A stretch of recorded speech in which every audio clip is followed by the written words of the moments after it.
Okay, hello and welcome back. Yes, I said I might stream today, I really want to continue with the Gilded Shadows storyline.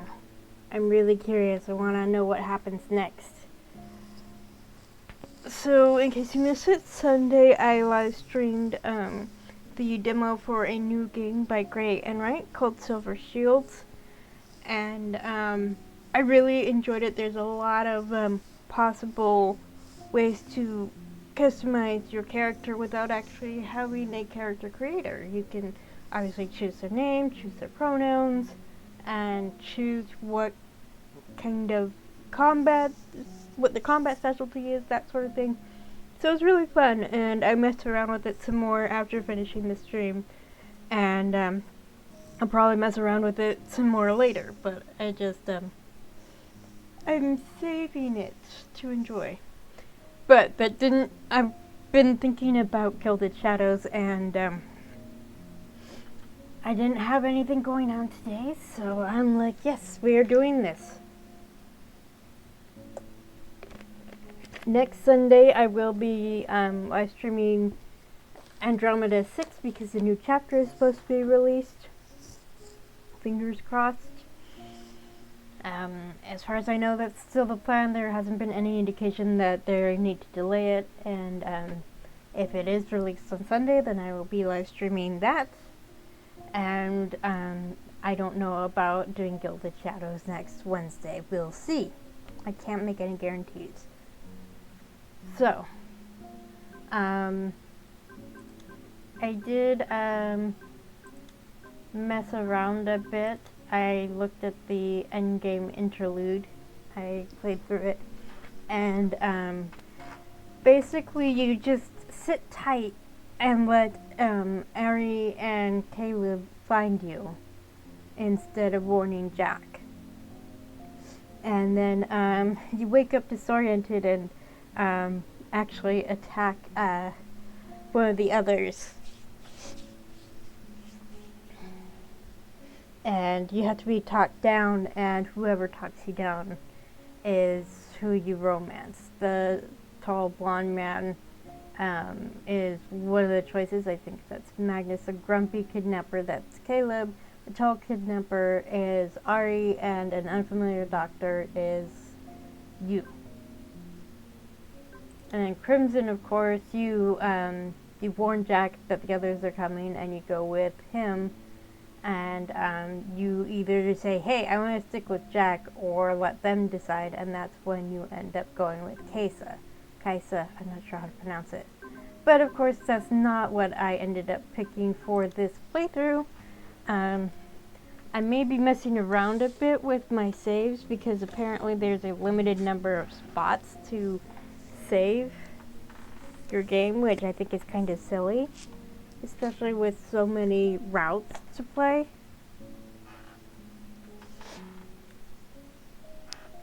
I almost forgot something.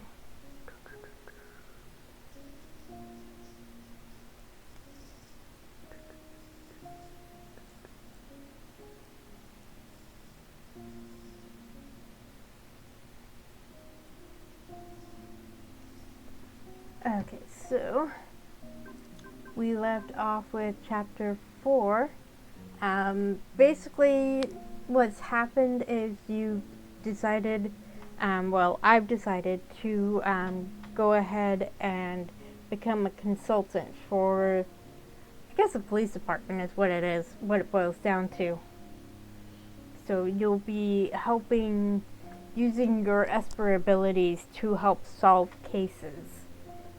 Because that's what happened spontaneously. Reuben took you to a crime scene, and you accidentally saw some of what happened. I think it's called post-cognition.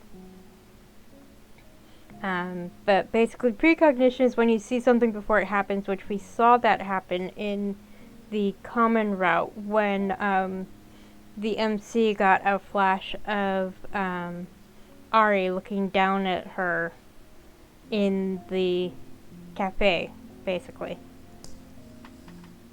Or, yeah, whatever that was. So that's precognition. Postcognition is when you see something that had happened already. And so, I likened it to the Echo from Final Fantasy XIV, because that's what I'm most familiar with these days. That's what I play the most. So yeah, you got a good look at the person who, basically it was a home invasion, who came in and attacked this person at this apartment. So you got a good look at them. So you were able to potentially help solve this case. So the idea is to show that that Espers like the MC don't have to be trained by Endgame. By working with the police department to solve these crimes, it's showing that you don't need to be afraid of me. You don't need to be afraid of Espers. They are good people. They will help. They are willing to help. So that's kind of the point of working with Reuben, aside from, just having something to do. It's not specifically Reuben, but with basically the police department in general,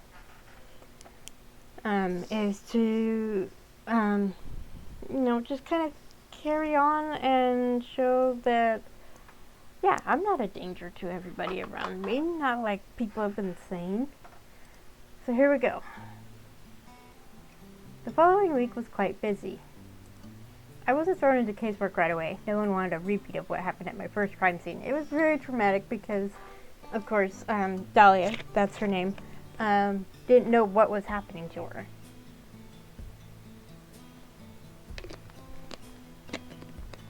So she was very upset and shaky. One of the first things that happened was, as promised, that Reuben set me up with one of their existing consultants, a quiet person named Harper. She was a cafe manager most of the time, but as a mid-level infantry, was called in to consult on Esper-related matters sometimes. She was considered one of the more adept psychometrists they had worked with, despite her level. So, what she means by mid-level infantry is, basically she's a low to mid-level, so she's basically, infantry have clairvoyance and telekinesis, and the strength of that is, mid-level means that she's, on the higher end of that. So she could almost be, a knight, actually. It depends on what level she's at, how powerful she is. Though Reuben didn't give her my details or rank, I had the feeling she had somewhat worked out my situation, but she was so sympathetic and helpful. I appreciated the opportunity to talk to her, not just about psychometry. That's being able to get resonances from the world around you. It's my first time speaking with another Esper about, well, Esper things. But of course she gave me a lot of advice as well. She explained how to find psionic threads, echoes of emotions or events that would allow me to peek into the past. As she described them, they were clumps of psi that varied in intensity. She said I should be able to sense the heavier ones with some consistency with practice. That would help me avoid walking into one without expecting it, as well as find them if they were there. That's what happened before. I'm assuming that's what happened. Just walked into one of those threads and boom! Different Espers had different sensitivity levels, so threats might not always be apparent if they were faint. Some research suggested psi wave frequency also impacted the nature of psychometric threads, as well as which Espers could sense which threads. It was supposedly why psychometry was so hit or miss. She taught me so many other things, cages and reverse cages, ways to both look for information while also blocking things out. She noticed that I had the reverse cage down almost instinctively. A cage is a psi technique that involves an Esper focusing in on a specific location within their sphere in order to block out the superfluous input and target a single area with condensed psi energy. Cages are used for a variety of purposes, such as during teleportation, to pick a target location. There are many different interpretations of how cages and spheres work, as well as when and how they are used. Generally, it is viewed and taught as if it's similar to placing a magnifying glass over a specific area within a user's sphere, though this may not be the correct interpretation. A reverse cage is when an Esper encloses themselves for a specific area, in a cage to block out all other psychic input, or else to block other Espers from being able to perceive them. Where a cage acts as a sort of hyper-focus on a specific spot, a reverse cage is like the opposite. It behaves almost like a shield to keep all psionic energy out.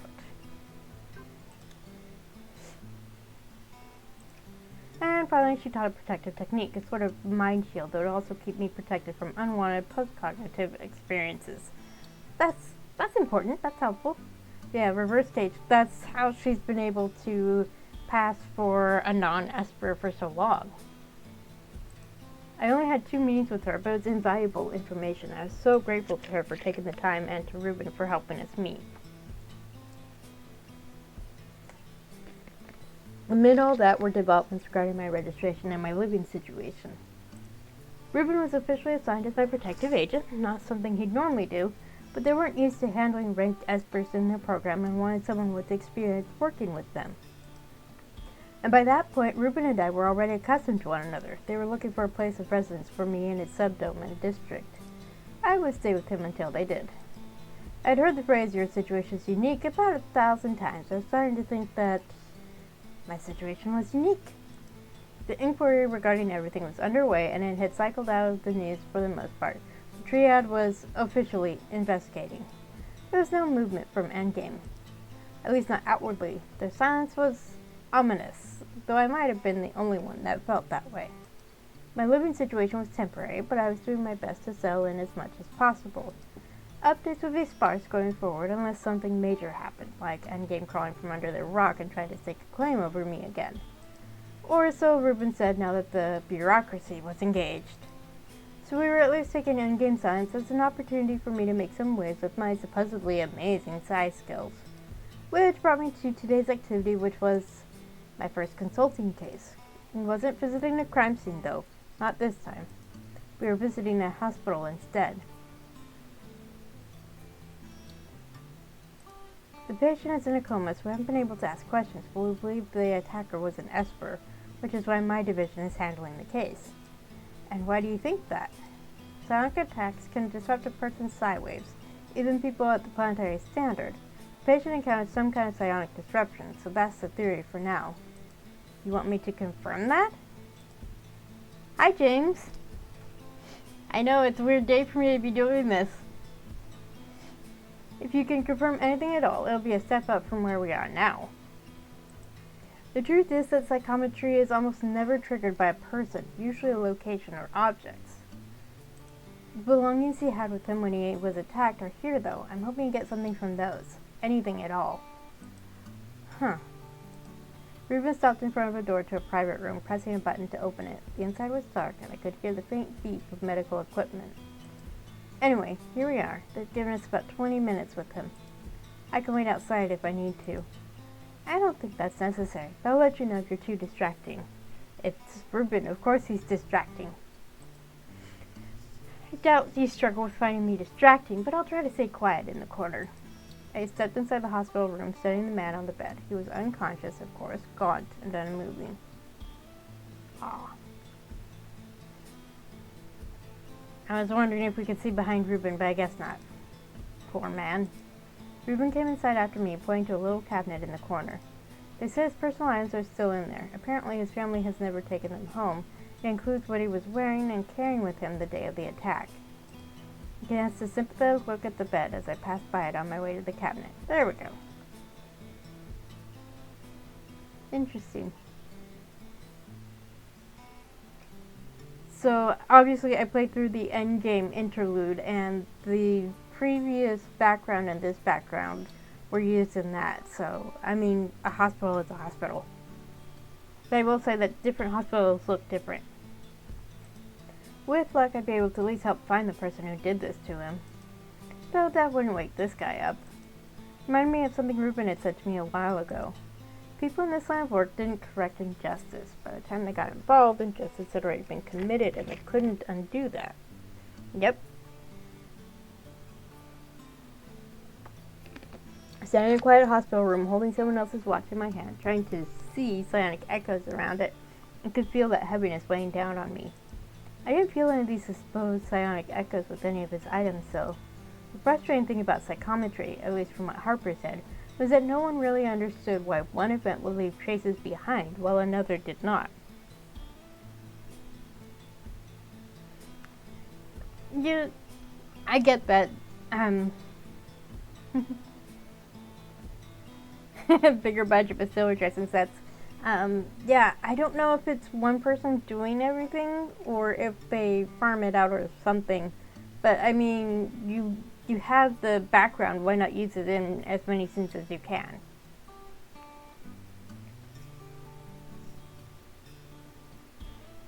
But yeah, that I totally understand about having to use phone data instead of Wi-Fi. I've had that happen. Where I'm at in the house, it's actually a bad angle for the Wi-Fi connection, so my phone sometimes doesn't connect, or it doesn't connect very well. There were certain potential triggers such as heightened emotional states, events repeated over years, or traumatic incidents, but none of them consistently left traceable echoes behind. And I wasn't seeing anything with this man's items despite what he'd been through. Of course, there's also the thing with psi wave frequency and the fact that I had no idea what I was doing. Took a couple of his things with me to a nearby chair and just sat, closing my eyes as I tried to focus on them and search for any of these threads. There was a flicker of something in my consciousness, and at first I thought I caught something useful, but no. It was just a man's sigh faintly flickering at the edge of my mind. I had been aware, on some level, of psionic energy before. Mine, Harper's, and the few sessions where she'd worked with me. Reuben's and everyone else's as well. But I had never paused to examine it before. There's a faint sheen of glowing and pulsating light around the man. It wasn't visible to my eyes, really, but I had a clear image of it in my mind as I looked at him. Yellow. I didn't know this man was an Esper, too. From the way you were talking, I assumed he was a non-Esper. He is a non-Esper, though? Reuben, no, he's not. This man is an Esper. How can you possibly know that? I can see his psi energy? I'm not getting anything with these items, though. Maybe it would be best to visit the place where he was attacked. Even if it's been a while, there might be some... What? What? Sorry, I'm confused. You can see his psi? What does that mean? You can sense it or physically see it? That's a good question. A bit of both, I suppose? I can sense it and get a visual picture of it in my head. But it's not just in my head. I can sort of see it with my eyes, but if I shut them, it's still there. Oh, good. I'm glad that it's still working. It's not a proper visual, and you're looking like you don't believe me. It's not that. I've never heard of this before. Is this new? Have you always been able to do it? Not always. I suppose I started feeling the change in my vision right after the first power surge. So you could tell the difference between a normal person, someone like me and Nate Powell, or yourself? I can. It affects the way Psi looks to me. Winter, too, since he doesn't have any at all. But Nate Powell isn't supposed to be an Esper. Are you confident? I am pretty confident. Yeah. Is he unregistered then? He'd have to be. This could change how we have to view the disruptions in his Phoric system. I'm not sure why they wouldn't have realized his Phoric activity aligned more to an Esper's unless he's F-class. Fairy class. And he trailed off, brows drawn together in thought. Reuben, what is it? I'm not sure. It could be nothing. I just need to look into some things, I think. I'm sorry I couldn't find anything else, though. With his items, I mean. I was hoping... No, don't apologize for that. Whether it's you or any other specialist, we know how psychometry is. Don't feel bad. Besides, you may have just discovered something equally valuable. So, this actually takes me back to the Circle of Magic series by Tamora Pierce. In that, the main characters can see magic being performed, but that's not a thing that everybody can do. So this may be a case of Dahlia can see it because of who she is, because maybe because she's a queen, maybe something else. If you don't think you'll gather any other information here, then we should probably leave for now. We can plan to stop by the scene of the attack later. In the meantime, I want him tested to see if they can verify that he's an Esper. Not that I don't trust you, but I get it. It's not like you can just take my word for it. We assumed he was attacked by an Esper because Phoric disruptions for non-Espers come from the outside. Invasive psi, basically. But that's not true for Espers. The disruptions can come from within their own systems, fade, burnout, and a host of other issues. And that's something that she faced when she first teleported to Reuben's place. He still had physical injuries indicating he was in a confrontation, but knowing he's an Esper could change our case theory by quite a lot, including who attacked him and why. The chosen one gone to Specsavers. Yep. Reuben spoke to the medical staff for a while after that. He was quiet as we left the hospital. When he started talking again, it wasn't about the caves. Rather, he wanted to know more about my ability to see Psi the way I did. I didn't realize it was unusual. So you're telling me that the color intensity of this light you see varies based on a person's rank? That's my interpretation. Granted, I have pretty limited experience since I haven't met many different ranks. You encountered Hi, Stuff SWAT! You encountered a variety of them the day Endgame attempted to apprehend you. Yeah, but back then my abilities weren't what they are now, so I wasn't exactly paying attention. Now when I look at normal people, if I focus, I see a sort of green haze around them. It's faint and it doesn't have much form to it. Most of them have the same shade of emerald green. You, however, have a slightly unique color, both warmer and more vibrant, which I think makes sense given that you're a P class. Infantry like Harper and Mr. Powell have yellow or gold colors, so your side leaning more toward yellow makes sense in a strange way. Yeah, he's a pseudo Esper. He's not quite strong enough to be infantry. I'm sure psi specialists would have a lot to say about your understanding of color theory influencing your visual perception of psi. What does your own psi look like then? It's whitish, I suppose, colorless. It's almost transparent, and it's definitely a lot brighter than anything I've seen on anyone else. So intensity is tied to the strength of someone's psi. And since becoming more aware of psi, you've never met anyone of any other rank, so you wouldn't know how you perceive them. I mean, it's fascinating, honestly. I've never heard of this before, but it's not like I've met any other queen ranks, so I can't say if it's a common skill. I'd assume so. I can't say either. Seems like a pretty useful ability from what I can tell. Is it really that helpful to know if Mr. Powell is an Esper? Yeah, it is. Like I said, we will have to reevaluate the direction of our theories right now. It had been listed as a random violent crime scene we had no reason to believe otherwise, and he was found in an alley, not in his home, or anywhere that assumes he knew the suspect. But it could still be random even if he's an Esper, especially if he wasn't registered, right? Dahlia, do you have experience with Esper support groups like Community Psi? Synesthesia. Yeah, I was thinking of that. I don't have that. I see colors as colors. I don't experience them as sounds or smells. So some those smells can really get to me sometimes. Okay.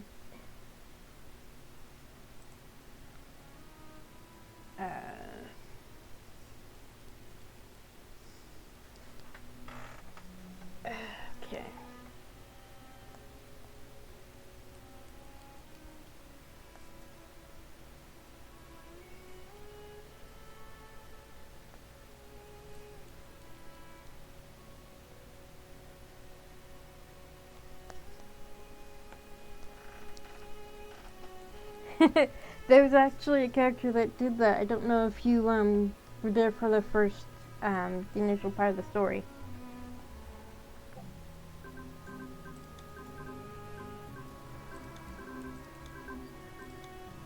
I'm vaguely aware of them.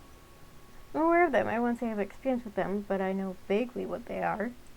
There was one in New Albion called Psi Friends, which is definitely a title that makes you just want to sign up. I acknowledge the group names can be a little lackluster. I saw their adverts sometimes, said group meetings and dating events or something. I never went or got involved. I mean, being unregistered, of course, that would have been weird. They definitely offer community engagement like that. They offer other types of support too. They help Espers find work or even help with finding medical specialists. Most of them have temporary housing as well or offer counseling services. You can find them all over. A lot of the bigger ones are funded by dome governments and have close ties with regulation groups. All the more reason for people like me to stay away, I guess. I mean, I am, if you recall, a hardened criminal that never registered. You'd be surprised how many never registered people get help from some of these groups too, unofficially. The unofficial thing always seems to crop up, doesn't it? It does. Unofficially, many smaller groups do in fact work with unregistered Espers. Of course they do. With the surge in F-class Espers, there are more and more people slipping through the cracks. And in some states, the smaller support groups are just a front. They offer legitimate services to keep the government off their back, because their role is to keep people off the backs of their clients. In other words, behind the scenes, their sole purpose is to help unregistered Espers hide. Espers flock to them for protection and help. They shouldn't have to go to them for protection. No, they shouldn't. But if things had gone a little different for you, perhaps you would have found yourself seeking shelter with one as well. That was possibly true, though I'm not sure I'd have trusted one enough to. But it's hard to say what I'd have done once I got that desperate. It's frustrating that people feel they have to hide. It is. But the groups are flourishing, and new ones are popping up all the time. Just not getting a government funding if they want to maintain their unofficial work, I suppose. Well, having government ties would scare away the people they want to help. This is true. Yeah, I'm not sure that not having government ties would have helped instill much confidence in me. Back then I wanted nothing to do with Espers, not community, not support, not work. Yet here I am. I'm sorry, I know this isn't what you want to be getting your hands into. I'm not complaining, just observing, and my situation definitely isn't your fault. In fact, you're the one thing that's made all this bearable. Yeah, well, I try to be helpful. I didn't say you were helpful, though. I said your presence had made this more bearable. Now that's teasing. You've done everything in your power to make me feel safe, which I appreciate, but you've also just been supportive and kind.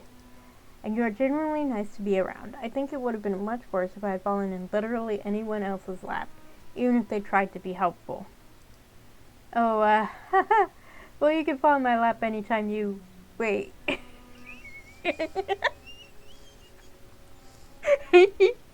I don't think that's quite what he meant. No, I'm going to stop myself right there before I say something that keeps me awake in deep regret every night for the next month. His ears went red as he looked away, and I had a sneaky suspicion it might already be too late for that. What I'm going to say is you're welcome and leave it at that. You will never be able to take those words back. Amused by that almost wonder, I decided to save him by going back to our previous topic before things became even more awkward. So, Esper support groups. What does any of that have to do with Nate Powell? Right, well, Nate is associated with the small Esper support group here in Cerna, not one of the major ones. It's called Espanon. When you realize he's an Esper, my mind immediately went to a case from a few months ago on Cerna's main dome. Over the course of a few weeks, 3 Espers working for Community Sci were attacked outside of work, all separate occasions. One never saw their attacker, they just beat him up and left him by a dumpster. Another person said they were attacked by a tall individual who never spoke. And the third ended up in a coma because of psi fatigue. The doctor thought it must have been due to trying to defend himself. He had no memory of the events upon waking. God dang it. Yes, file that understand better in my head. And single entendres. Yeah, that really wasn't a double entendre. There was no way that could be misinterpreted. Anyway, all 3 were Espers, and all 3 were connected to local community Sci offices. But the case went cold. No leads. The attacker was never found. Are you wondering if this case is connected to that one now? Well, it's a different dome and a different group, but we have a low-level Esper with ties to a support group who was beaten up and left in an alley. I mean, I see the similarities, but why would someone travel all the way here to pick up where they left off beating up Espers? I don't know. More than anything, though, I just have a feeling. And I knew its feelings were often more than feelings. So, what are you going to do about it? Not sure yet. Making a mental list of things we should check out. But first we'll visit the site of Powell's attack and see if he can find anything there. Unfortunately, my big reveal for the day would be that Nate Powell was an Esper. Reuben and I joined up with Winter and visited the alley where the attack had taken place. There were psionic threads there, but nothing related to the event, not that I could see, though I did at least understand what a psionic thread even was now. The experience taught me a whole new drawback to psychometry, and that was stumbling on things other than what I was looking for. I couldn't tell what a thread was going to lead me to without actually checking it. It's amazing what people would do in public when they thought they'd get away with it. Amazing and a little disturbing, to be honest. But I found nothing useful no matter how much I looked. I kept insisting to let me continue to try, until I think Reuben was finally ready to drag me out of the alley if I kept arguing, though. Dahlia, I keep telling you, we're well aware of how this works. We know it's difficult, and we knew you might not find anything. You can't spend 10 hours researching for what might amount to nothing. Just don't want to come. I can't talk. I just don't want coming here to have been a waste of time. It isn't. You said yourself that actually seeing a place with psychometric echoes has helped you understand the process better. That'll be useful going forward.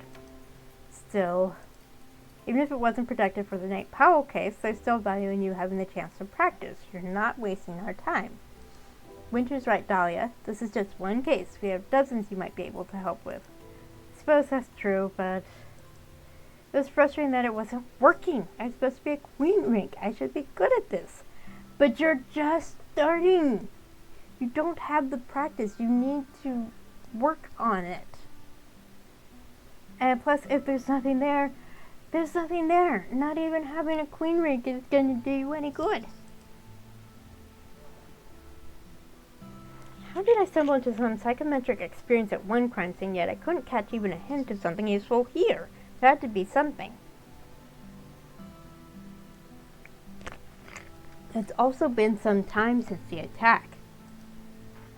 Dahlia, stop.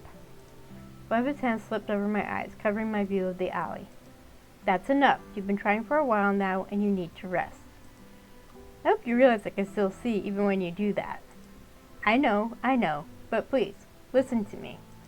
I took a deep breath before I pried his hand off my face.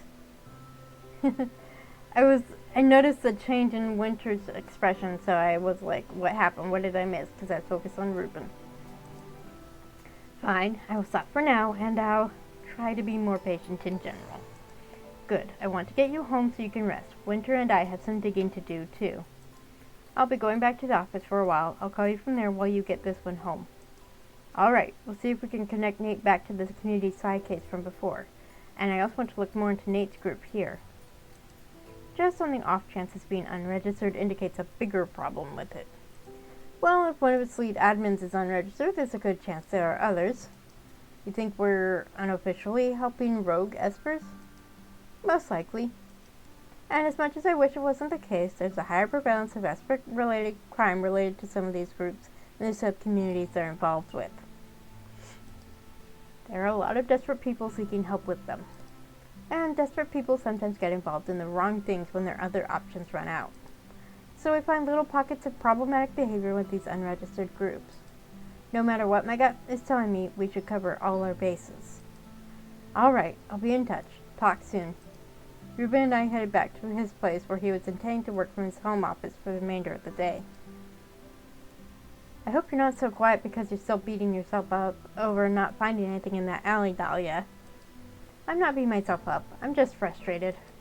I'm supposed to be this great and mighty queen rink and I can't even do something that simple? People ruin my life for my supposed amazing skills. So what are these amazing skills now? Teleporting all the way to Casino back then was pretty amazing.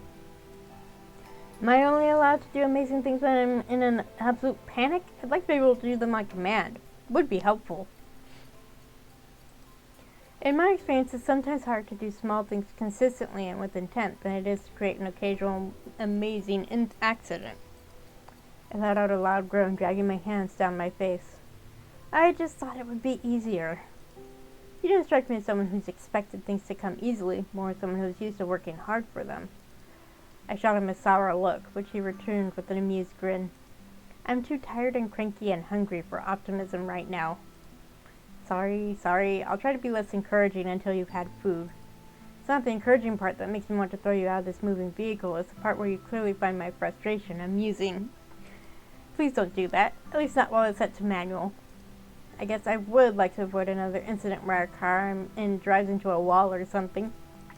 And for the record, I don't find it amusing. I find your persistence admirable and your frustration charming. It's very clear you're accustomed to overperforming. As opposed to underperforming? I thought you did well today. And I hate to be the one to tell you this, but investigations are like this. You sometimes dig, and it feels futile because you can't quite find the missing pieces you know you need. I guess it's like that in my field too. When we're looking at trying to piece together an ancient culture with out-of-context fragments, Sometimes we go years with little progress. In my defense, I do have a bit of extra pressure. It's not just a case for me, you know? I know that. It's natural to be frustrated at this, at this process. You're allowed to be frustrated, Dahlia. I don't want you to feel pressured to stay positive all the time, either. As much as I admire your ability to keep moving forward, I don't want you to feel alone in all this, because you aren't. I sometimes worry you don't know that. Or maybe you don't consider me, well, I am just your protective agent.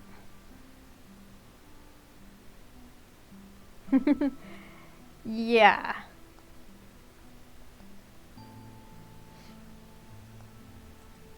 Hardly. Feels weird to say it, but also I don't see how I could think of you I think there's a word missing, as anything but a friend at this point. At least, I hope I can. Of course, I'd like to think I would help anyone in your position the same way, but in the end, some people make it easy to want to help them. And I won't deny there's a little personal attachment at this point. Aww. He's blushing. I'm pretty sure he's blushing. I was glad to hear that. I was glad it wasn't just a sense of obligation or something. So, to be clear, I don't feel alone. Sometimes the thoughts about it all just catch up to me and I spiral into useless circular thinking. Please don't spend too much time worrying about me. What I'm really tired of is how it's all I think about anymore. All we talk about. I miss being able to think about literally anything else, even exams. I want to go back to when my life was all about exams and studying for them. Isn't that terrible? You know things have taken an annoying turn when you'd rather think about exams than the current situation. That doesn't make things seem pretty dire. That does make things seem pretty dire. I think I'm still mentally recovering from that period in my life. I even still dream about being late for class. I have never had that sort of dream about being late for class or, you stand up in front of the class for a speech or something and you forgot your pants or something. I'm sure I've had those sort of dreams, but I don't remember having them. Or the one where it's the end of the semester and you realize you've not attended class at all. And then to make matters worse, you realize you're underdressed. God, I hate those dreams. I hope life gets back to exams and worrying about restocking your kitchen at some point, Dahlia. I really do. Because that was exactly what she was worrying about at the beginning of the story, was she had just taken some exams and was waiting to hear how she'd done. And she went to eat and there was no food in her kitchen. And that's what led to all of this. If not, I suppose I just have to get better at psychometry somehow. I'm certain you'll become an expert at it in short order. That seems very likely. Very like you. I hope so. I've been planning to flop on the sofa dramatically as soon as we were home and suffocate myself into oblivion while Reuben went to a study to work, but when we stepped through the front door, we were confronted with an unexpected and terrifying scene. Oh? Reuben and I both stopped short, me with my jacket half off, and Reuben with his finger resting on the little box hanging in the doorpost. I imagine we both looked silly with our eyes wide, frozen mid-activity like we'd just been caught doing something terrible. Forgot your textbook, but you always forgot your textbook, so maybe it was more a memory than a dream. Oh, hello there. I was starting to worry. Oh, okay, I know who this guy is. If you remember back to the main page, he's one of the other love interests. Who was that? I barely finished the thought when I noticed the man next to him and my heart leapt straight to my throat. Hi, Ari. Cater. For want of a pot noodle, her life was upturned. Ari Vaughn. His name came out as a hoarse croak. Reuben stepped in front of me, one arm out protectively. What the hell are you people doing in my house? I tried to quell the sudden anxiety the mere sight of Endgame sent straight to my gut. They'd found me, or they'd known where I was the whole time. What did they want? Because if they intended to apprehend me again, I might just fight them tooth and nail the entire way this time. Okay. Um,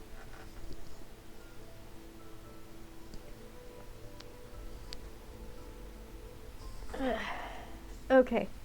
Um, so her traits are confident, flexible, and emotional. So one of these two are more likely, and the guide I'm following recommends a specific one.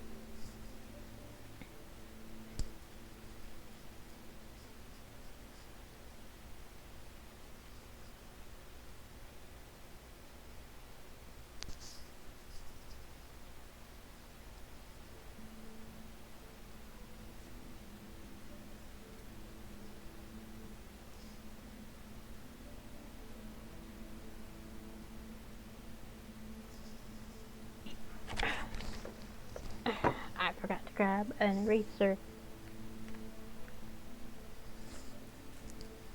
Okay.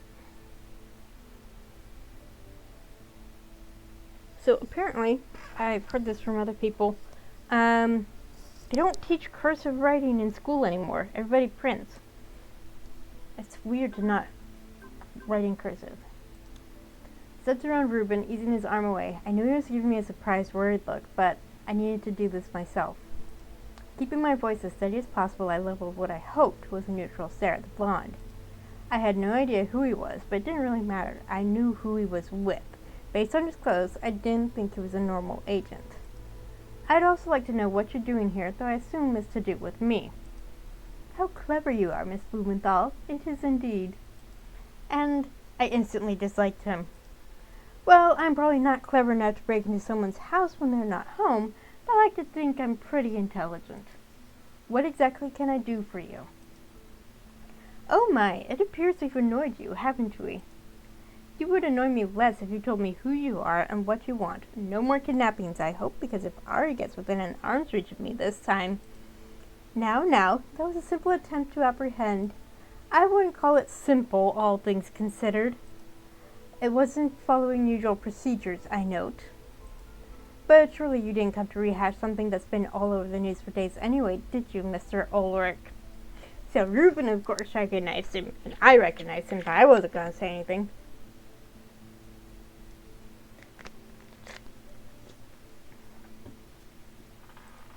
Ulrich? Wait, Magnus Ulrich? He was the head of Endgame's Esper forces? Come to think of it, he did look a bit familiar. What's he doing here? No, of course not. It's water under the bridge already. I'm just here to talk, that's all. The bad guys are very sparkly. But are they the bad guys? That's the question. Are they the bad guys or the other groups of bad guys? I mean, obviously Reuben's not the bad guy. But we can't just trust that he's not a bad guy just because he's with the police. Because look at what the police are like in the US.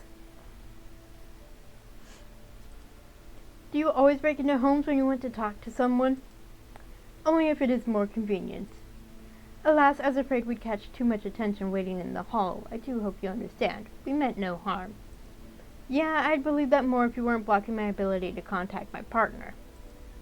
He was what? Now, Detective Kellner, there's no need to tell on us or call for backup. And I believe I already said it's in our mutual interest if no one realizes I'm here. Uh-huh. How sad that you don't believe me. Glare. Very well. Allow me to introduce myself properly this time, Miss Blumenthal. I'm Magnus Ulrich, the head of Endgame, and I will say it one more time. I am merely here to have a friendly chat. Actually, I don't know if it's Ulrich or Ulrich. I don't think it's indicated in the character profiles thing. Why don't you have a seat? Oh no, I am not stopping here. I am continuing. It's only been an hour. I've got time.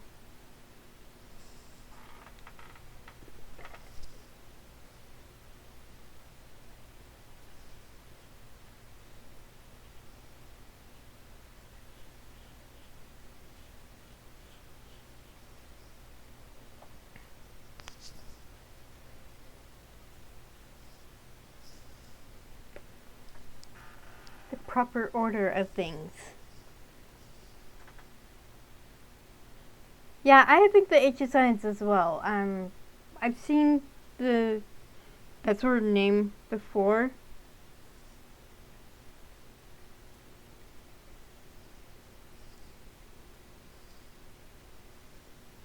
Ulrich is a German given name. And yeah, it's print. The H is silent.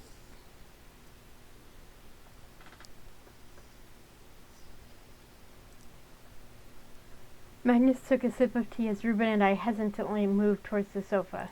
His face was calm, almost amused by our wariness, but that smile of his felt like a knife blade at my throat. I did not trust him.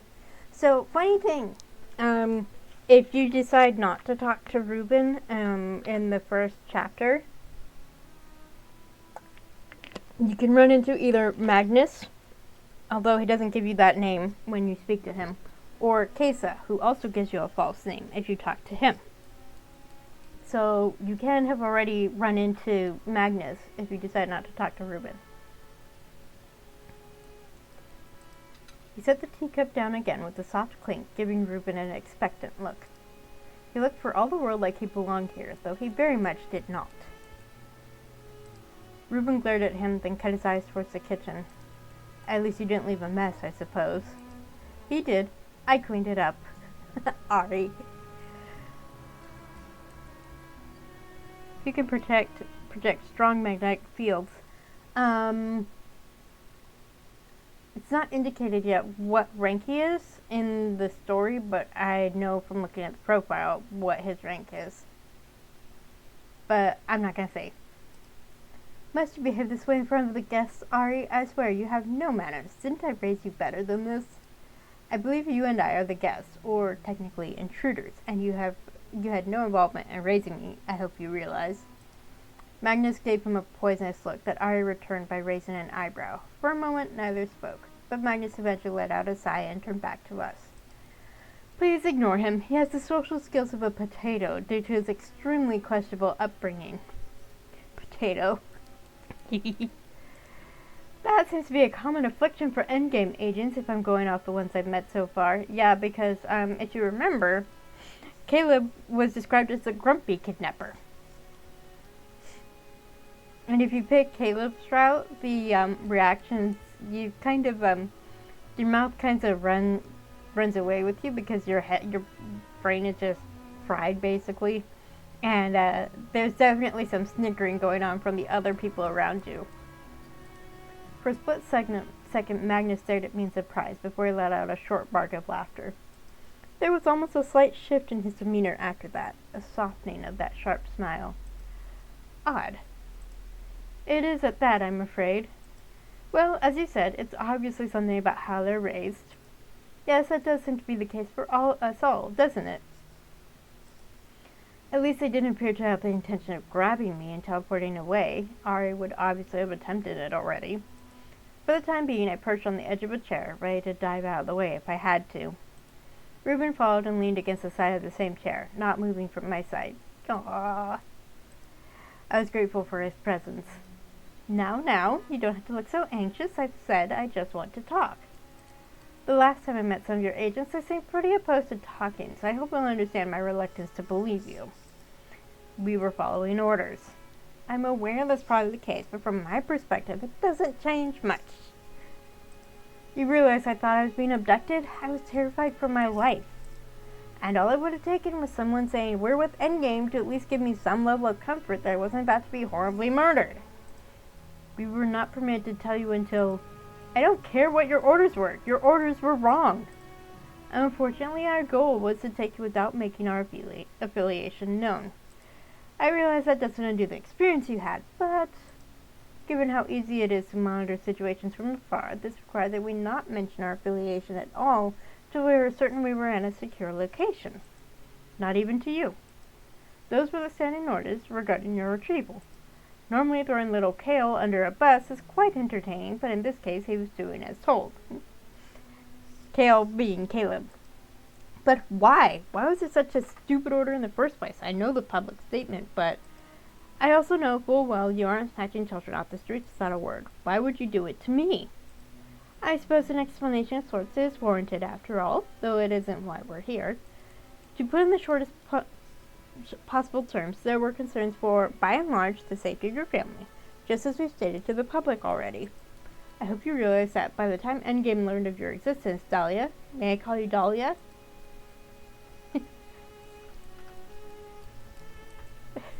Hell no, absolutely not.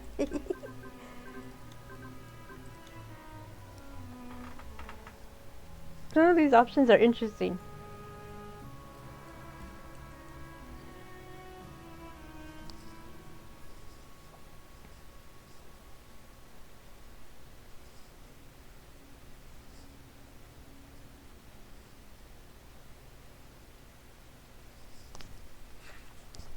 So, she's not stubborn, she's flexible, so we're going with the flexible option. I tried to not just stare in disbelief at this man. How he could act like he had stopped by for afternoon tea was baffling. I don't know how to say this, but I don't care what you call me. Oh, how congenial. I admit I've been looking forward to the chance of getting to know you a bit better, Dahlia.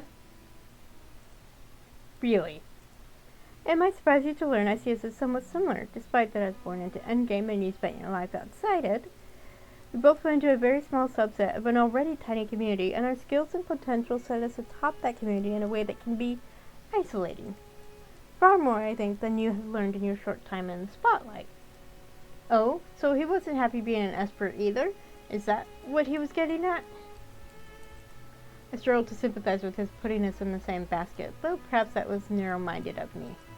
It was true my life had been upended and that he'd had a hand in it, but then he never got a chance at a normal life from the start, did he? Maybe that was why he acted like that. It's still irritating, though. Yes, I will agree. Very irritating. I believe we can help each other, Dahlia, and I don't believe that being acquainted with me will be a bad thing. Ugh, we're getting sidetracked here, weren't we? You were explaining to me why my retrieval looked a lot like a kidnapping, weren't you, Mr. Ulrich? Oh, please, you can call me Magnus. I don't even know who Mr. Ulrich is. I apologize for distracting myself. What was I saying? From what I saw in, the profile for him, this is very typical of him. He can be a bit scatterbrained and absent-minded. We were discussing how, by the time we learned of Dahlia's existence, other factions were already closing in. Yes, exactly. You see, I have difficulty locating F-class espers such as yourself, Dahlia. A situation compounded by your rank, as queens are already rather good at hiding. I wasn't trying to hide, I hope you realize. Not technically. I mean, sort of technically, not in the way he was getting at anyway. No, but something of a defense mechanism, you see.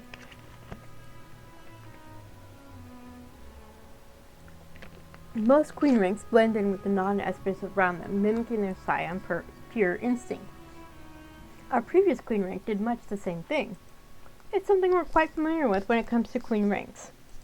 If queens are so difficult to find, how did other factions find me first, or is it just you who struggles to locate them? That sounds almost like an intentional jab, but I'll let it pass for now. The truth is, the king rank Esper in Crimson appears to have a knack for locating F-class espers, perhaps because he, too, is an F-class. The mechanic isn't something I understand. However, we watch his movements closely, as I'm sure you can imagine. When they began to move in on you, it alerted me to your existence. Initially, we weren't sure what they were planning. It was rather late that we realized a potential queen rank had been located. Once we verified that you were indeed their target, we had only a small window to act. So this was all Crimson's fault. That's what he was getting at. Of course, that had been their public statement, but they left out all these details. I wondered how much of it was true. Good, good, you're being skeptical. Good, good. Magnus had gone quite serious compared to before. It was possible he was lying, but I don't know. It felt like it might actually be the truth. Unfortunately, by that point, Crimson was not the only one interested in you. We weren't the only group that watched his Oberon. Oberon? For people who may not be familiar with Shakespeare, early on, the crazy dude that was doing a demonstration, quoted A Midsummer Night's Dream to the main character, calling her Titania, and who is the queen of the fairies in A Midsummer Night's Dream. Oberon is the king of fairies and her husband. Noir was on your trail by that point as well, and another faction we know only as the Host. And I fear you quickly attracted the attention of others as well. Green ranks are so rare, you see, and you presented a unique opportunity. Kings can be pretty powerful. I mean, in terms of power, kings and queens are the strongest, but queens can be slightly stronger than kings. And kings have a very unique skill set. Telekinesis that allows them to communicate with technology. So, whereas queens can, yes, Midsummer Night's Dream. Whereas queens can imitate other rank skills. So that's how they're able to blend in. An adult queen rank with all the potential of a normal queen, yet none of the skills to protect yourself. A valuable prize for all sorts of shady groups, wouldn't you say? Including Endgame, of course.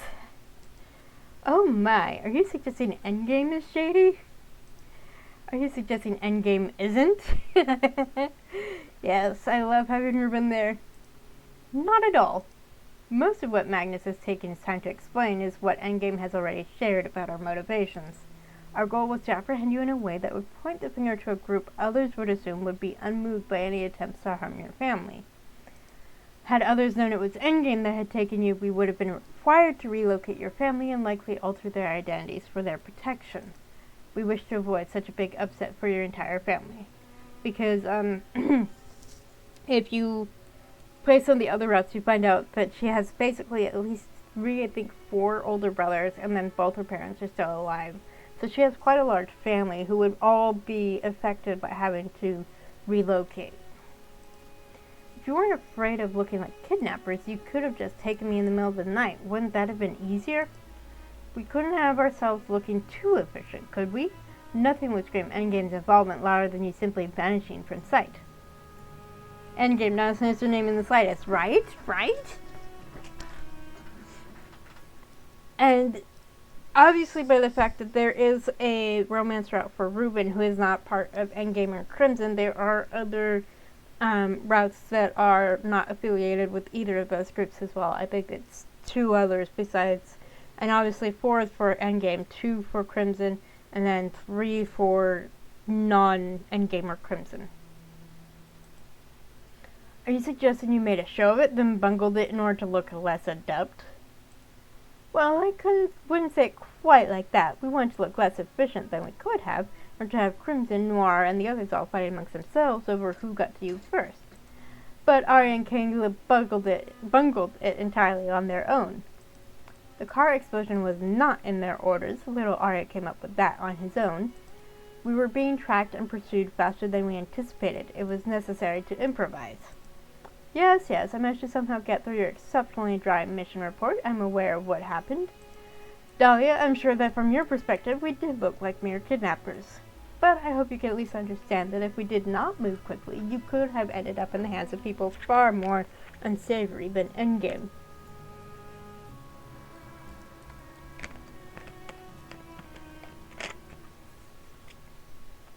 And we wouldn't be having this conversation right now. Listen, I'm angry about the aspect of you attempting to force me to join your organization, but I need you to know that my biggest problem is how you approached it. I can somewhat understand the need for secrecy and why you wanted to conceal your identities, so the ins and outs of Esper dramatics might be somewhat beyond me. Yeah, an Esper supremacy group. Well, the thing about Endgame is they kind of showed up to help deal with Esper's at a time when people were still trying to figure it out. So by the time there were other groups that could have done the same thing, Endgame had basically a stranglehold on that. So, and it just seemed like, what's the point in starting another organization when there's one that's already exists and is doing a good job? But terrorizing someone like that, whether they're a rogue Esper or not, is unacceptable. You're Endgame, for crying out loud. Am I supposed to really buy you couldn't find some way to inform me what the hell was going on? And if we had done so, you would have come quietly, wouldn't you? If Ari had politely informed you that he was with Endgame and you were to come obediently, you would have done that, because that's what happens to rogue Espers, isn't it? Something about the way his tone shifted gave me a pause. I mean, Reuben and I had discussed this already, too, but the way Magnus said it was odd.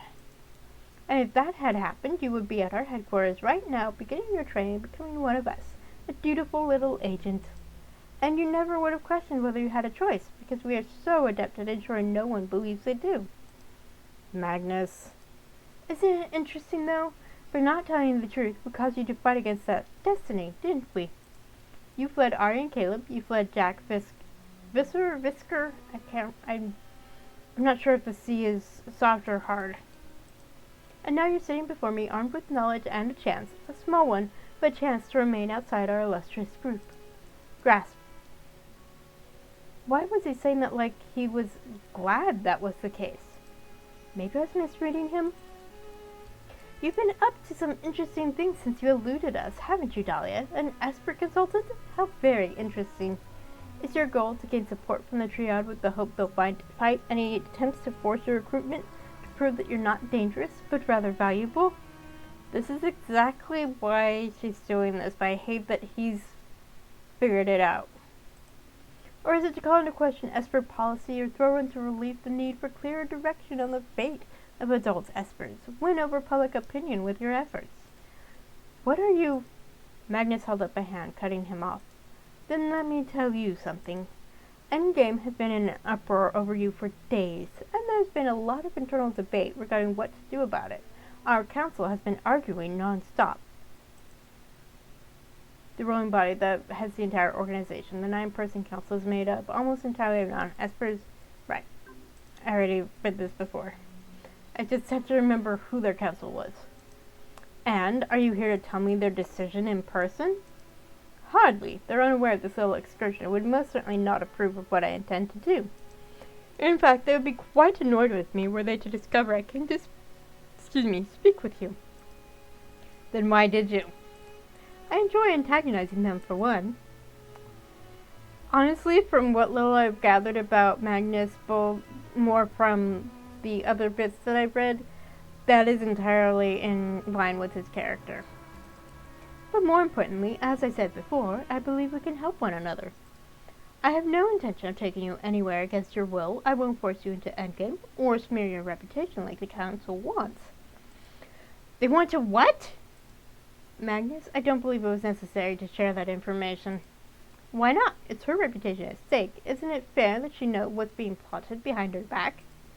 I don't care. Yep. That's about right for what I know about Magnus.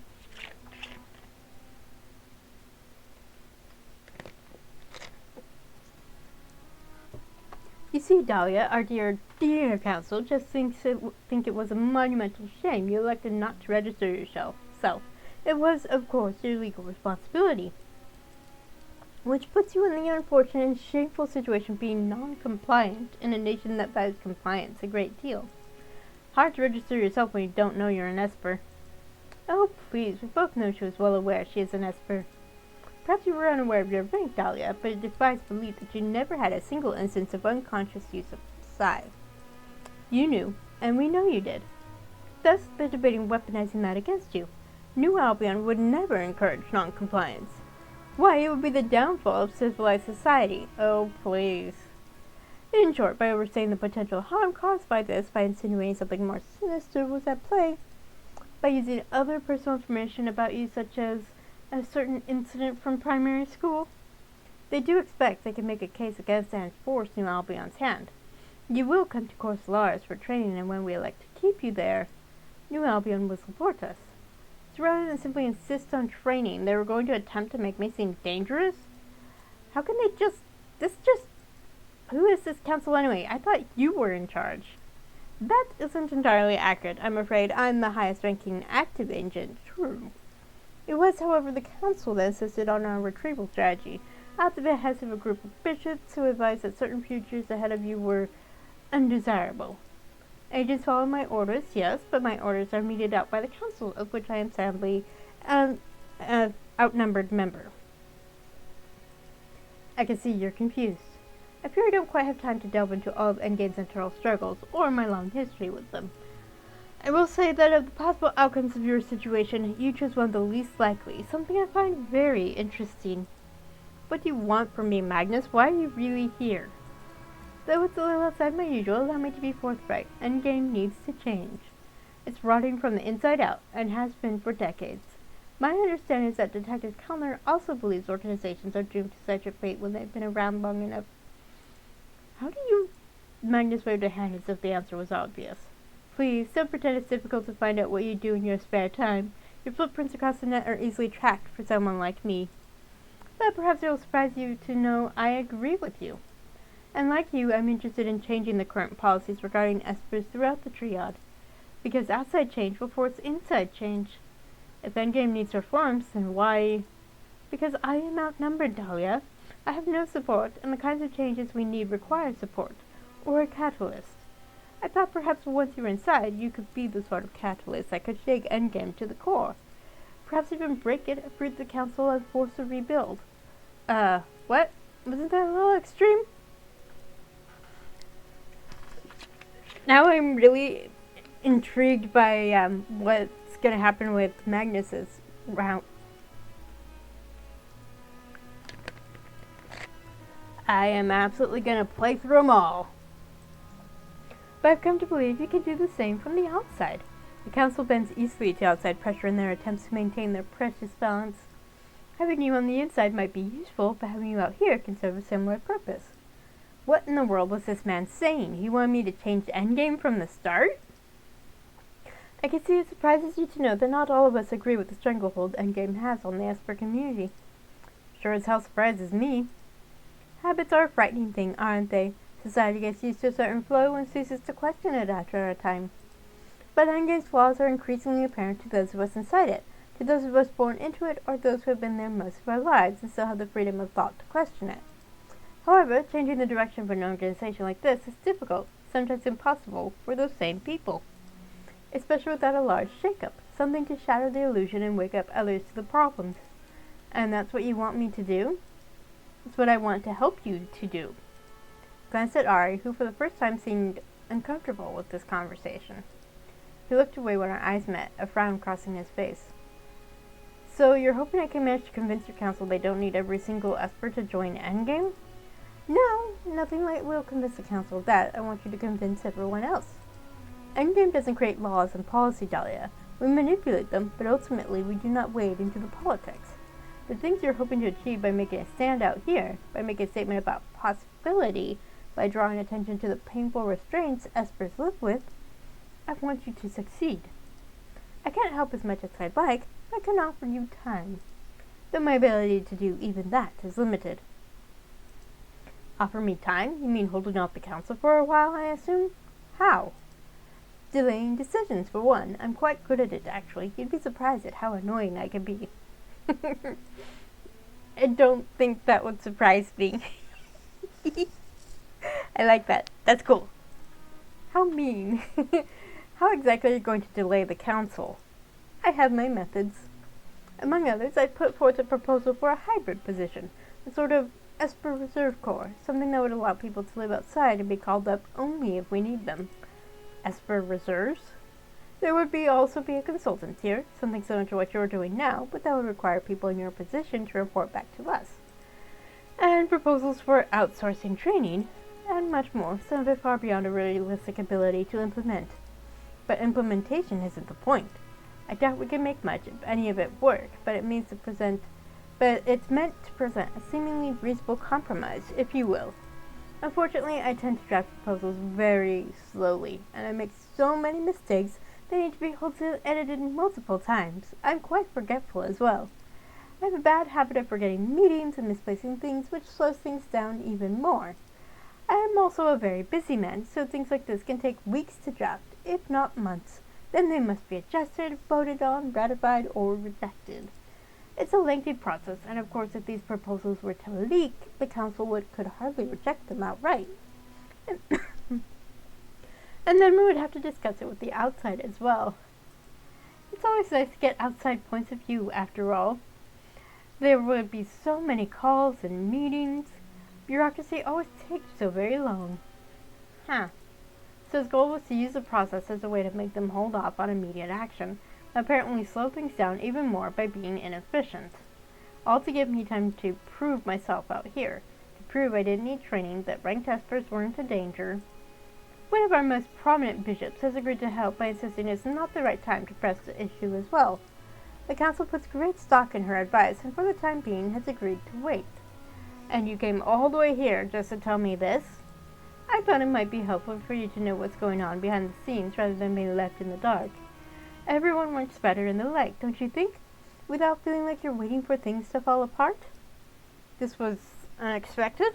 A possible ally on the inside of an organization I had very much viewed as an adversary. Excuse me. This could change things. Unless it was some elaborate trick, though I couldn't see the point of it if it was.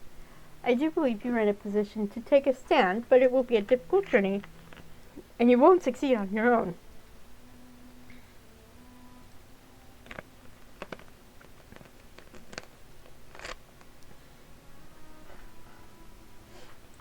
My ability to help you will increase the more successful you are out here. That's why I wish to see you make a point in the major powers on this side cannot ignore.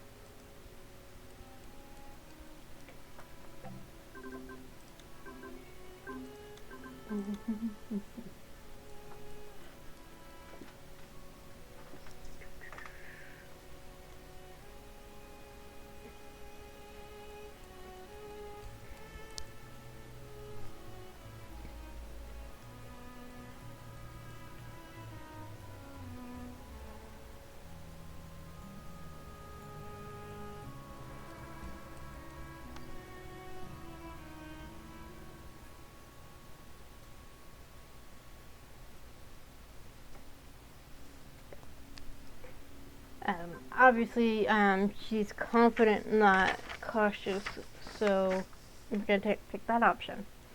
Lacking the stubborn trait. Well, that was my intent all along. I just assumed you were part of the group I needed to make a point to.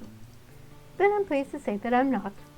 I don't want to see you in Endgame, Dahlia. Perhaps you find that difficult to understand, but now that there's an opportunity to keep you away from the organization to effect change from a safe distance, I believe it's for the best. It's time our council learned they cannot always get what they want. These are, after all, lives we are dealing with, not pieces to be used in power play, no matter how noble the cause. It's still strange to hear you say that, but I suppose there's no reason for you to come here and craft an elaborate lie like this. I can't work out what the purpose of that would be. Can I ask one thing, though? My time is very limited, but I'll try to answer, as long as it's just one thing.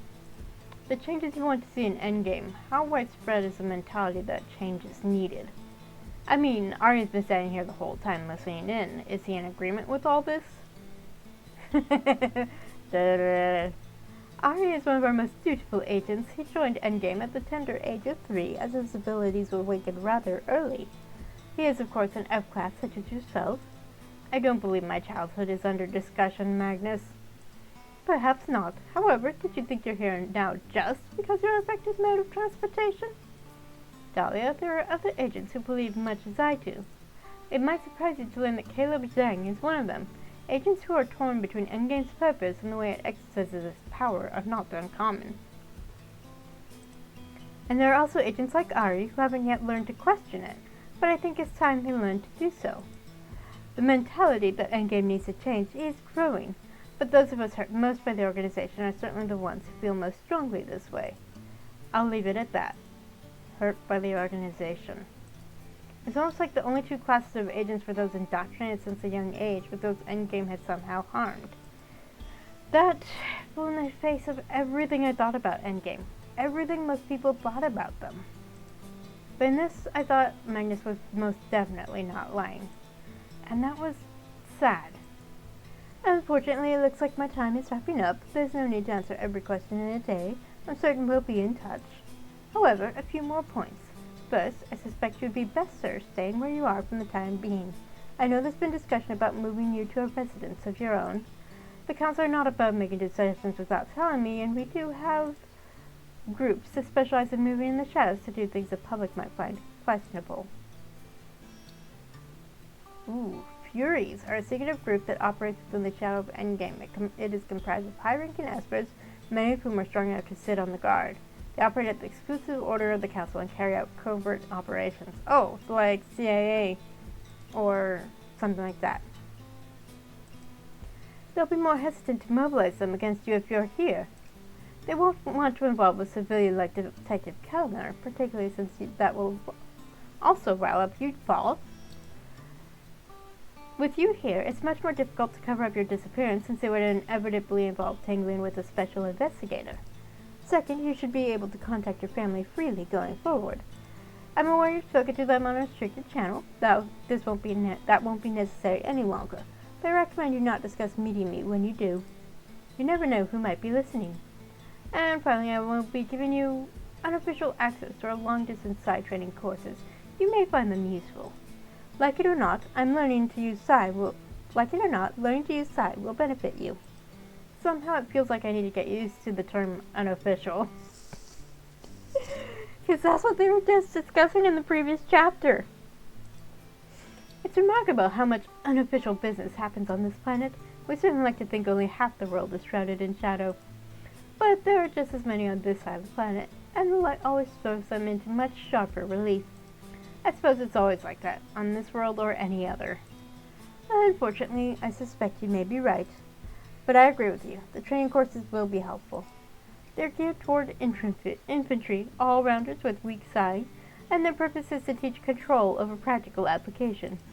You have so much more potential, but we don't have material geared towards training someone like you. Not yet. So this will have to suffice. And Dahlia, you must think bigger than finding the culprits of simple crimes. There are worse things happening on this planet, and shining a light on those is what will really make people sit up and take notice. Do your best, Dahlia. Many people are watching. He stood as he spoke, giving me a surprisingly gentle smile before he turned to Ari. Good luck. Ari, we're leaving. Therese is on her way to my office after I ignored multiple internal messages. We have 2 minutes to reach the tower. Did you notify the others? I informed your guard that you appear to be wrapping up. Yes. You'll need to make 2 trips. I must return immediately. Understood. Magnus held his hand out to me, smiling again. I stood and took it, more to be polite than anything. My head was still reeling from our discussion, and the fact he'd even come. That he was on my side? Sort of? It was a lot. Magnus stepped a little closer when he took my hand, one corner of his mouth straining up. And if you want me to, I can put Ari and Caleb on cleaning duty for a few weeks to punish them for that dreadfully botched kidnapping. I believe you said you must return immediately, and as you recall, we were following your orders. Just say the word, Dahlia. I think I'm good. I don't need Caleb showing up in person to complain. What a pity, though I also understand not wishing Caleb to show up where you are. Ever. I also have occasional regrets when he shows up to my office to complain in person. But only occasional. He released me and turned back to Ari, who stepped forward and set his hand on Magnus's shoulder. Our eyes met once, and he nodded. Then they were gone. Teleportation, so convenient.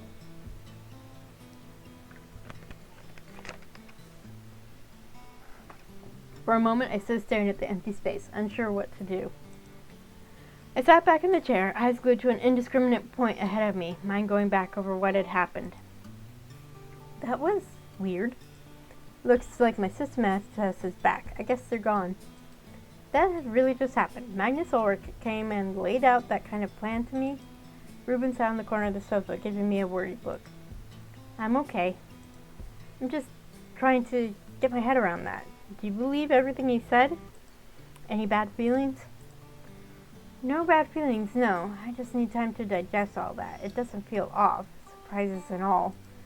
I think so too. Agnes sounded genuinely frustrated when discussing how his hands are tied. Though I never would have suspected that was the case. I've never met Ulrich until now, but Endgame is most certainly a big machine. He was being truthful about the Council's existence. The way he spoke of how agents are twisted up into everything seemed genuine as well. From what little I know of him, he was born to the organization, as he said. It's all he's known.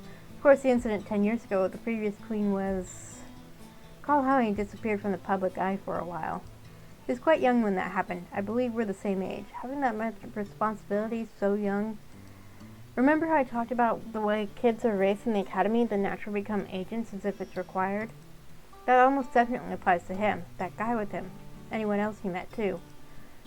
They guard Magnus zealously. You heard what he said, the way he spoke. He almost never gets to leave that place. He's too valuable. One king rate could rule this entire planet if they wanted, if they could find and take over the planetary AI. So of course other factions are eager to get their hands on one. So yes, Magnus is King Rink.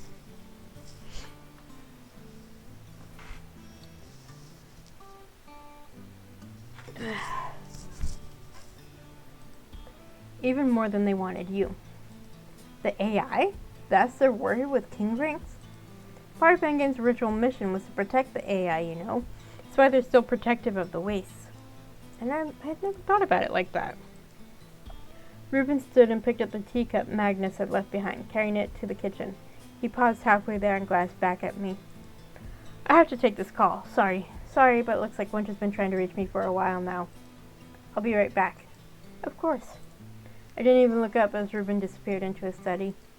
Magnus wanted to use me as a chess piece like everyone else. That was obviously by what he said, but somehow I didn't feel as bad. Maybe because his motives were a little different. Maybe because he was using himself as one as well. Jump-starting reforms in Endgame by utilizing outside policy changes to force them to examine their methods. It's aligned with me because their goals aligned with something I hadn't expected. Magnus buying me time to take the pressure off a little. The more defined goal of causing a major shift in Endgame was not that far off from what I was hoping to do anyway.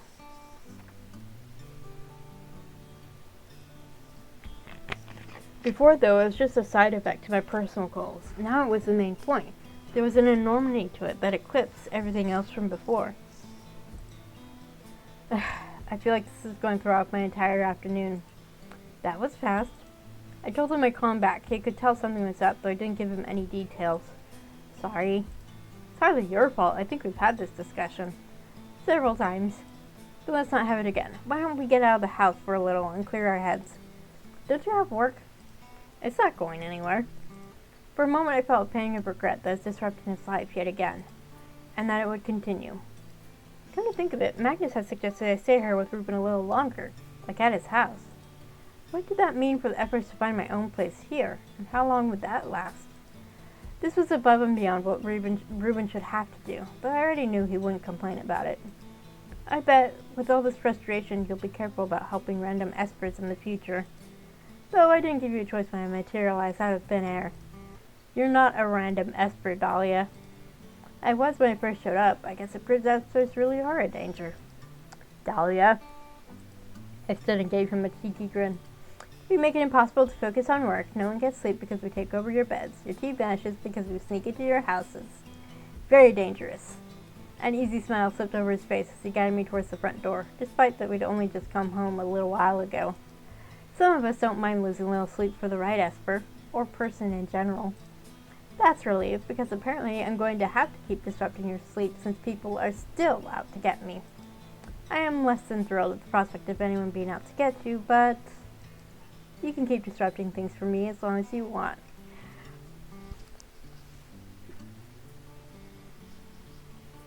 Thanks, James. Take care. Hi. I'm like right at the beginning. I'm on chapter 5. So it's starting to get really juicy in some ways. And I'm loving it. That's a dangerous offer to make. I have it on decent authority that Espers are a dangerous bunch. You don't seem to mind. I'm used to danger. It's in the job description. That's good to know. I wanted to ignore the little flutter in my stomach, the way my face heated up at his teasing, but after the day I'd had, maybe it wouldn't be bad to give myself the chance to enjoy something pleasant. For a little while, anyway.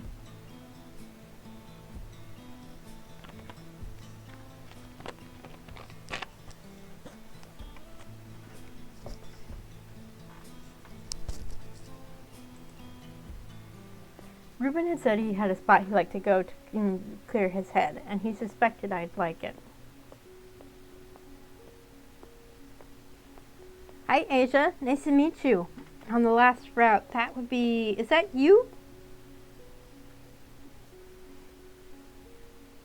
Yeah, this is my first route entirely because, yeah, it's recommended to do certain routes, so I was like, no, I want to romance Reuben.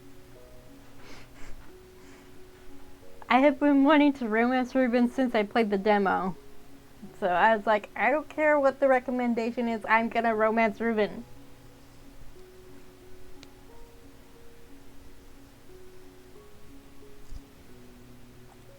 He was right. His spot was gorgeous. There's a canal that ran through the middle of Arida. Oh, I'm very intrigued by Jack. I'm definitely looking forward to playing all the routes. Maybe Magnus. Maybe I'll do Magnus next. I don't know. I've started to play Ari's route off stream, but I was like, nah, let's just focus on the one route. Nearby was were some industrial areas, but the view of the city was still beautiful. The way the fading sun reflected in the water. It was nice. And despite everything, we didn't talk about Magnus at all. I imagine that was intentional on his part. Anytime our conversation strayed that way, he changed the subject. I really appreciated that. He pointed across the water to a low building on the other side as we walked. Winter lives over there, and our office is a little beyond that. There's a huge art gallery between the two. You might like it if you're interested in art. Well, my mother is an artist, so I have a bit of an interest. What about you? I just bought the game about the middle of March. I don't remember exactly. No, that's a lie. I bought it around Christmas, but I didn't actually start playing it until the middle of March, because I was live streaming another game at the time. So I wanted to finish that other game before I started this one. But it was a bit of a torment to not touch the game. I don't think I even installed it until I was ready to stream it. I don't feel like I know much about art, but I find places like that comfortable to be in. I suppose it's the sort of enforced quiet, the calm, and the reminder there's a beautiful world out there, beyond the things I see at work. I forget when I did the demo, but it took me 2 streams to get through it because I only go for about 2 hours at a time. Oh, I loved Errant Kingdom. I live streamed that too. But for Errant Kingdom, I basically alternated between the 3 routes. So I played the prologue for the Ambassador, then the Knight, then the Nomad, then played Chapter 1 for each, and then Chapter 2 for each.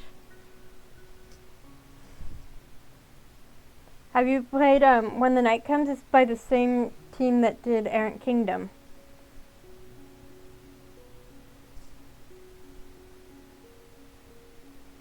Cool.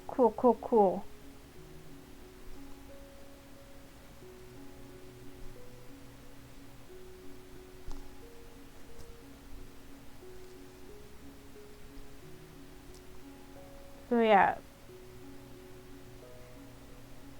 Yeah, what's your favorite romance from When the Night Comes?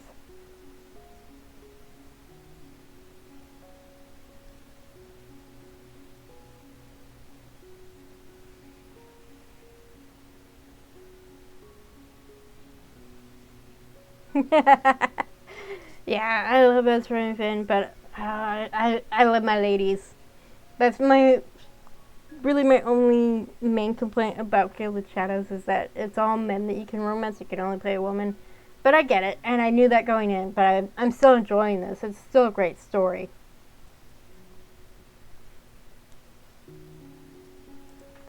I visit when I have time. I always tried to get out to places like that too, but the when I have time part is what's difficult. In Thessalis, I was always studying. It's terrible to live that way before you even get out into the workforce.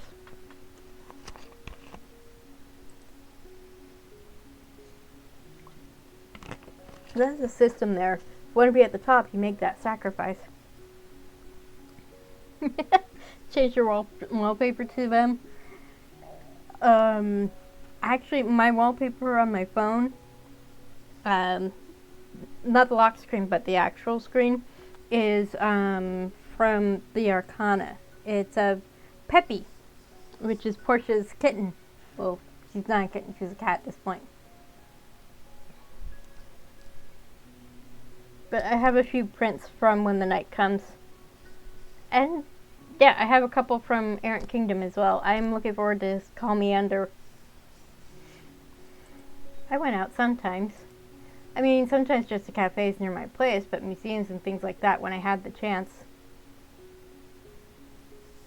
Yeah, I've been getting a lot of follows on my channel, and it's really great. I haven't gotten that many comments on my videos though, but I do try to respond to them. My parents would drag me out on trips whenever they could. There's some lovely subdomes in New Albion. I traveled on my own occasionally too. I once went to this little dome called Heraeth, right at the edges of the wastes. Small city on the edge of the Twilight region, it is built directly into some cliffs and is known for its rock climbing and the naturalistic culture and lifestyle promoted in the city. It is non-aligned and largely self-sufficient. It's a popular vacation spot for people from more populated domes. Oh, I've been there before. It's beautiful, isn't it? You went there for work or... No, recreation. Rock climbing, actually. Yes, that's why I went. The rock climb there is so great. I went there just to learn how, and it was so much fun. I mean, I thought that having the skill might be useful for it when I did go to Dion. Some of the sites there are very remote. You never know what will come in handy. But it ended up being quite enjoyable. I've always wanted to go back. I've been there twice, and I agree. I'd love to go again. Do you travel a lot? I mean, outside of work. Sometimes. The truth is, when I have time to do it, I often find myself wanting to stay at home. That's fair. When traveling is part of your job, I guess it means that being at home feels like a holiday. Something like that. But when I'm at home, I just get buried in my projects, so... You need someone who'll make you rest. Yeah, well, maybe we both do. Thank you for the walk. It was nice to talk about anything else other than what we probably should be talking about. Sometimes it's good to leave other things aside for a while. We've been discussing your situation non-stop. You said it yourself. It started to consume everything. But getting out to enjoy the evening and talk about anything other than work and Espers and Endgame, I thought you needed it. Thank you. I still can't believe they just showed up at your house like that. I get the feeling he particularly enjoyed taking us by surprise. Maybe he just has to find ways to entertain himself. Using other people, of course. I'm not sure how much time Magnus can buy us with this plan of his. I suppose we could just have to take what we can get, and now we are going to stop talking about it. Yeah, okay. But we didn't talk about much else either, and we're silent for a while after that. For a long time we stopped to watch the water flowing past, leaning against the railing as a light breeze flowed past us. As we stood there, I found myself far too preoccupied with Reuben's profile and kept studying it, only to look away in embarrassment every time I realized I was.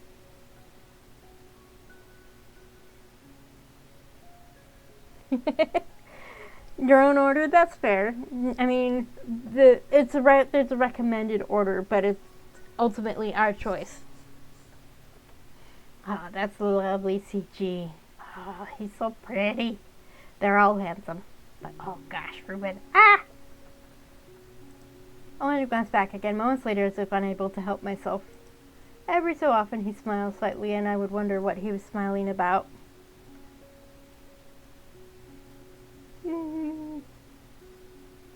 So very handsome. And finally, feeling strangely on edge from a silence between us that was at once comfortable and steeped in a feeling I couldn't quite identify, I started walking again. I don't know who I'm gonna do.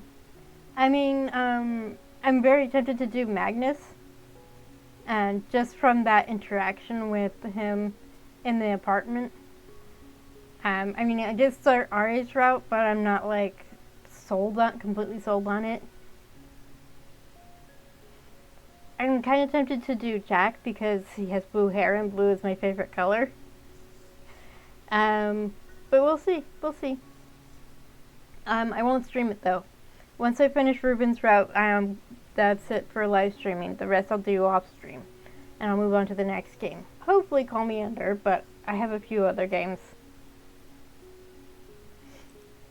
Reuben wordlessly caught up, walking alongside me with his hands in his pockets. And we eventually circled our way back to Reuben's building. The messages started coming in around that time, too. A message explained how I could contact Magnus privately, with an odd aside how they got back just in time and narrowly avoided getting into trouble, none of which I asked about. There was a message explaining how to access their long-distance training, another just to ask how I was doing and to say he had fun. There was an odd, friendly tone in all the notes. It might have just been to annoy me, but somehow I had the strange feeling that he's trying to connect in his weird way, that maybe he was lonely. I had to focus on dealing with all of those, and Reuben used that opportunity to catch up on work.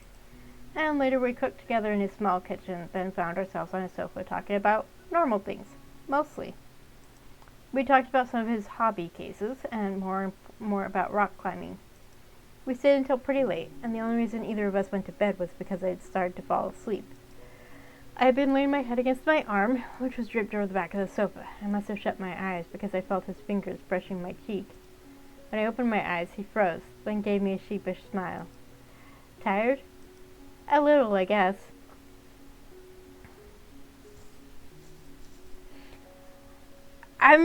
I have actually played the Trouble Comes Twice demo, but I don't think I have it. But I've definitely been thinking about it. Speakeasy, I don't think I've heard of that.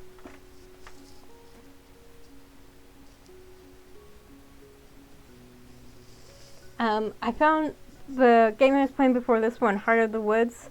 Someone else recommended it to another streamer that I follow, and so I looked into it and I was like, this sounds interesting. Maybe it's time for bed. It's late. Why is it you're always willing to work yourself to the brink of exhaustion until you think I'm tired? Then it's only time to stop. I suppose having you here makes me seek out a better balance. Seeing you yawn makes me realize how late it is. Yeah, I definitely turned off the spice for the live stream, but for Gilded Shadows, but I'll probably turn it back on when I do off-stream playthroughs.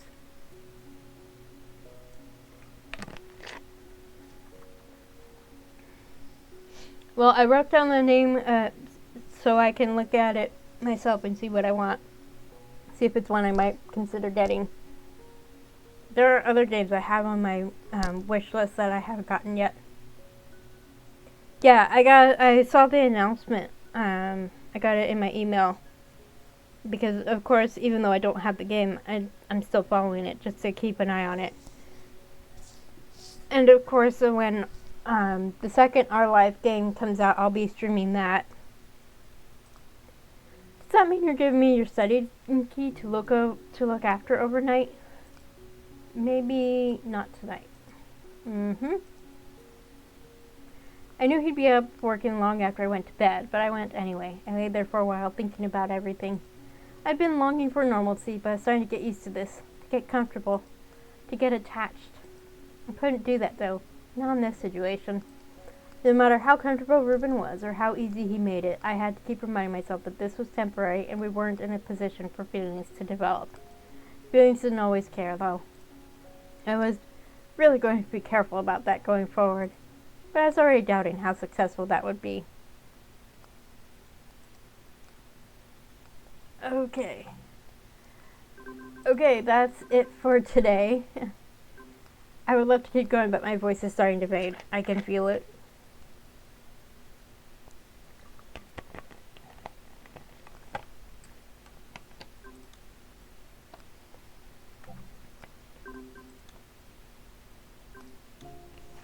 So, yes, this is Ari, Caleb, you, Magnus, I think that's Lance, that's Quill, Reuben, Kesa, and Jack, for the people who aren't aware.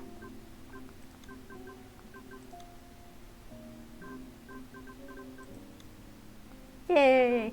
Oh, we get two separate ones, one for the close-up and then the larger picture. That's cool. And then, of course, bare chest.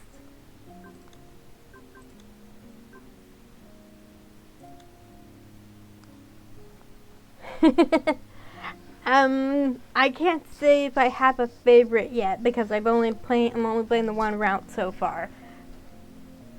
But I'm definitely looking forward to really getting into the story. The lore book for the game came out, I think it was yesterday.